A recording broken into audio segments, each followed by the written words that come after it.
Well, forget delaying it, just ditch it, as the president asked Congress to postpone a vote on striking Syria. Republican Senator Rand Paul says it's time to strike the vote itself. To the senator now on what kind of response he's been getting. Senator, what kind of response? Well, we've been getting thousands of phone calls and probably 97% against being involved in the Syrian civil war. Anecdotally, when I meet GIs from my state or parents of GIs, we get not a no, but a hell no about going into the Syrian civil war. John McCain was just here, Senator, saying we do have to get involved in this, that we do have to give a very clear signal to Bashar Assad that this cannot and will not be tolerated, and relying on promises from the Russian president is not going to cut it. Well, I guess my problem is today, on the anniversary of 9/11, we ought to remember who attacked us, Al-Qaeda. Al-Qaeda is now involved in the Syrian civil war on the side of the Islamic rebels that some in my party want to support. I think it's a mistake. Well, he said, just to clarify, sir, he said, just to clarify, that there is a way to distinguish between the Al-Qaeda elements and those more friendly, and that we would not be doing that. You say there's no way to ascertain that? Well, I say it's very difficult. You know, in Afghanistan, we have people joining the Afghan army who say they're allies of America. I love America, until you turn around and they shoot you in the back. We've had 100 of our soldiers, American soldiers, killed by people who pretended to be our friends. So when people line up in Syria and say, oh, please give me a Stinger missile, please give me a man-pad, I'm ready to be for America, can we trust them when they line up in that line? I think it's very difficult to distinguish friend from foe. The Joint Chief of Staff's Martin Dempsey, he said as much several times. It's very difficult to determine friend from foe. You know, Senator, since your name often gets mentioned as a possible presidential candidate, I know you don't like to talk about that stuff. Maybe now isn't the time. Maybe you'll raise that with me another time. I wonder what your foreign policy then would be as president, or what you think any president's foreign policies would be with regard to the Middle East. Would it, for President Paul, would it be just let them deal with this stuff, not us? You know, I consider myself to be a realist on foreign policy. I think we do have American interest in the Middle East. I think we need to and would defend our allies over there. Turkey's a NATO ally. Israel's a long-standing ally. Jordan's a long-standing ally.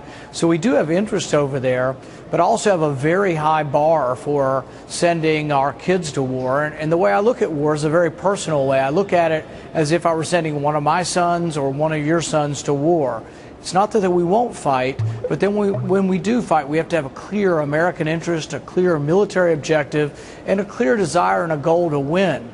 You know, the goal of the Obama administration in Syria is stalemate, and they say every day there's no military solution. So if there's no military solution, why are they proposing a military solution? You know, that doesn't exactly jibe with your dad. When I talked to him, his view was more or less, as you know, Senator, you know, what the hell are we doing over there? Who are we siding up with there? Who are our friends there? Good money after bad there. Enough with it there. That's pretty much the gist of what he said. Well, you know, you may not agree with your dad on every issue either, Neil. So sometimes you don't agree with him on this one? Sometimes we don't. No, I would say in general we seem to be somewhat on the same side of it, but we may not be exactly in the same place. But what I would say is that our foreign policy needs to be constitutional. It needs to not be rash. And when we go to war reluctantly, but when we go to war, we go all in, we go to win. You know, and you've heard this before from those who argue within the party, the Chris Christies, to a degree, the John McCains, who might say, again, if you were to ever become president, well, he's going to be weak on terror. What do you say? You know, I think one of the few things that we've told the world since 9/11 is that, well, we won't be trifled with, we won't be attacked, and that if you kill our citizens, you are going to pay the ultimate price. And I think this is true, and it's an important message to send the world. But the other part of the message is that we won't always be involved in the affairs of every other nation.